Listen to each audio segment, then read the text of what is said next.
Lene, Skal vi lave en high five? en high five, ja. Så er vi på The Voice for at optage radiospots. Hvorfor er det nødvendigt? Jamen, det er jo fordi, det er ikke alle mennesker, der læser aviser og følger med i, hvad der sker i valgkampen, men der er rigtig mange mennesker, der hører radio, mens de arbejder. Og så skal de selvfølgelig høre, hvad min mening er om politik. Yes, glæder du dig til det her? Er det godt, at valgkampen er kommet i gang? Lige et øjeblik, morgen. Ja, jeg kan godt høre dig. Ja. Skal jeg tale en lille test, eller hvad? Så går jeg lige i gang med at teste, ikke? Jamen, jeg taler i det her stemmeleje, og det første spot, det handler om høj beskæftigelse. Vi skal have nogle folk i arbejde.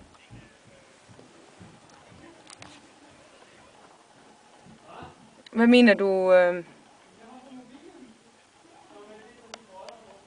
Jamen, du må godt skrue lidt ned.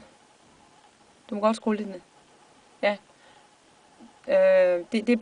Du må godt skrue endnu mere ned. Jeg synes, det er ret højt i...